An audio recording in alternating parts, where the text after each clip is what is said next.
Alô, meu povo do turismo, meu povo da história, meu povo da cultura, aos admiradores da fortificação de São José de Macapá. Estamos de volta, pessoal, aqui da Fortaleza.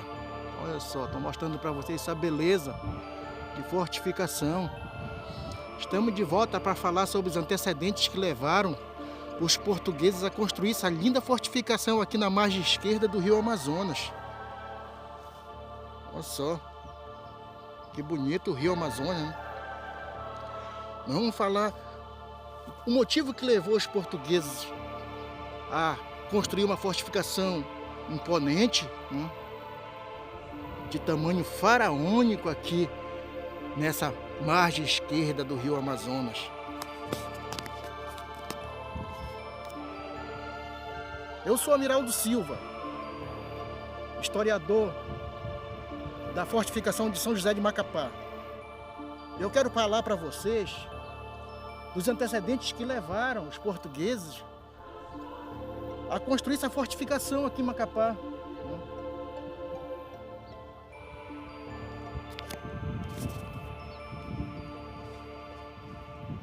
Portugal estava sob domínio dos espanhóis, né, devido à União Ibérica.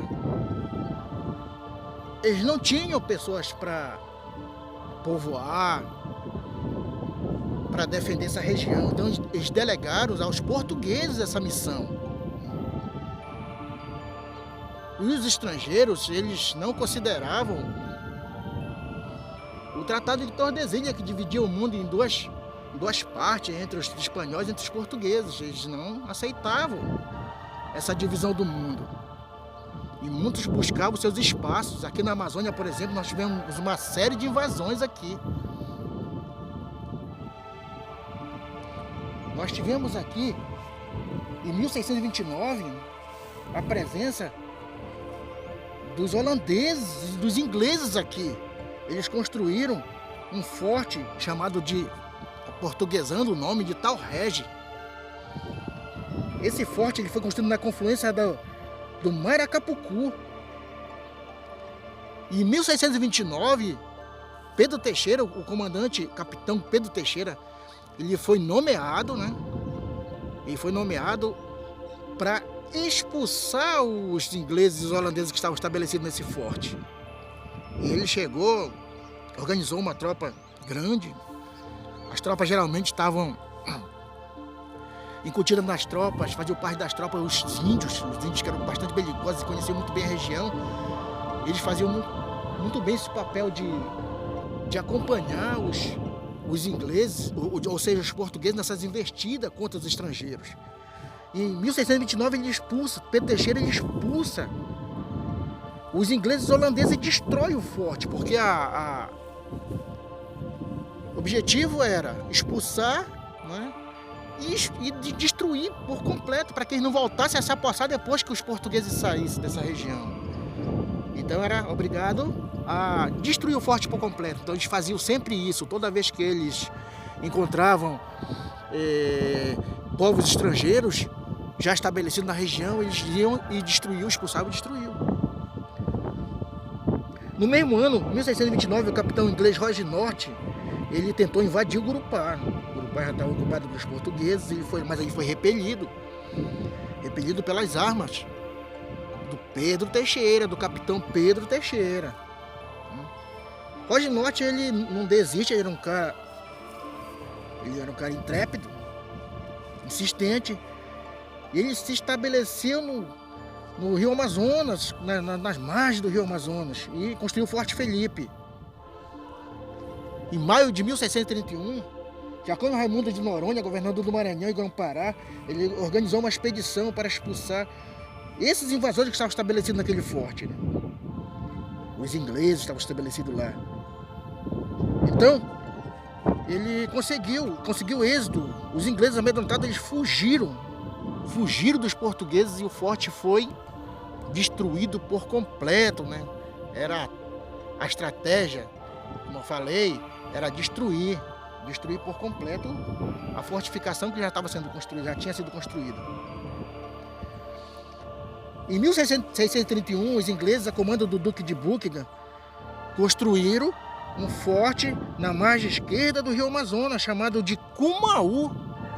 Cumaú, inclusive, há uma discussão sobre o nome de Macapá, né? Eles dizem que o nome de Macapá ele deriva, né? Ele tem procedência das Macabas, que tinha muita macabeira, fazenda das Macabas, da Macapaba, né? Que também é originário das Macabeiras, o nome das Macabas, enfim.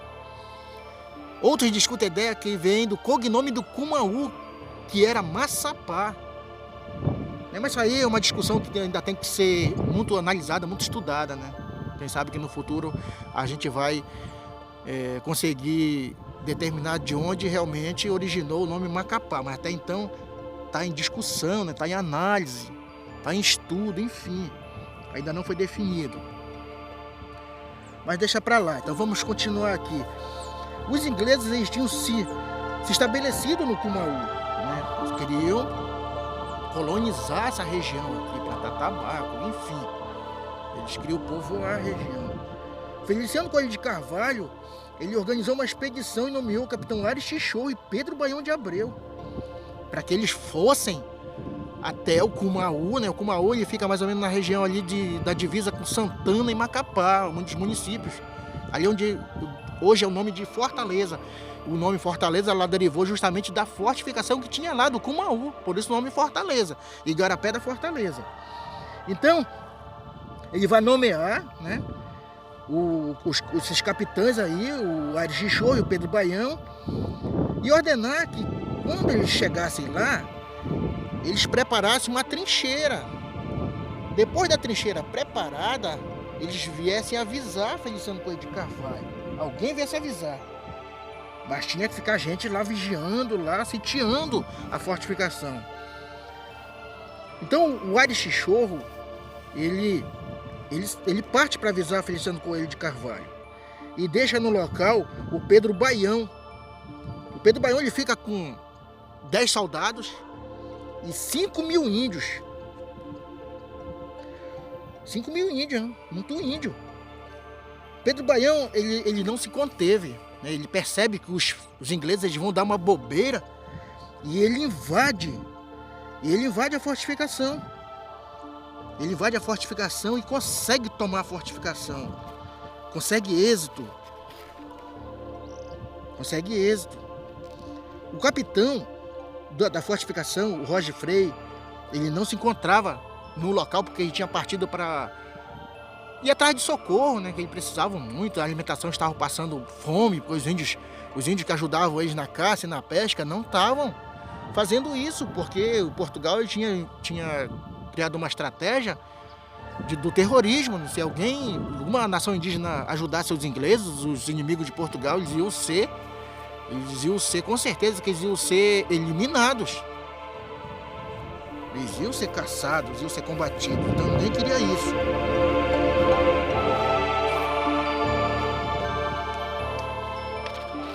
Então ele consegue, o Aires Chichorro ele vai ao encontro do Roger Frei, ele consegue encontrar o Roger Frei e lá há um combate, né? Esse degladio já na espada, o Aires Chichorro ele consegue vencer o capitão Roger Frei, né? Eliminar ele, abater ele. E foi praticamente a última vez que nós tivemos notícia da presença dos ingleses aqui nessa região do Cabo Norte. Em 1686, Dom Pedro II ele ordenou a construção de uma fortificação, né? O Gomes Freire, o governador, ele ordenou que esse governador Gomes Freire construísse uma fortificação aqui na região do Cabo Norte. Mas só em 1688 que o capitão Antônio de Albuquerque Coelho de Carvalho construiu, na verdade, né? Ele vai construir o forte de Santo Antônio, lá na ruína do Cumaú. Ele vai construir porque os franceses, eles ameaçavam muito essa região, né? Eles faziam de tudo para conquistar e era encontrado muitos franceses navegando, né? Andando pelas regiões. Aí o perigo era, o que esses caras estão fazendo aqui? Será que estão só caçando? Será que estão atrás de escravos? Será que estão espionando a região, estão querendo invadir a região? Então a preocupação era fortificar logo, para evitar que os franceses fizessem esse tipo de atitude aqui, de invadir, de surpreender e invadir. Mas só em 1788 que o capitão Antônio de Albuquerque Coelho de Carvalho vai construir esse forte. Ele é pedido para ser construído em 1686, em 2 anos depois que vai ser construído. O Marquês de Ferrolho, governador de Caena, ele vai tomar a fortificação. A fortificação ela estava sendo guardada, né, guarnecida por Manuel Pastana de Vasconcelos. Ele não tinha muitos soldados, ele tinha apenas 16 soldados lá. E o Marquês de Ferrolho ele chega com uma tropa de mais de 40 soldados, uma base de 45 soldados. E ele vai tomar o forte. Ele vai tomar o Forte Santo Antônio. O Pastana, né?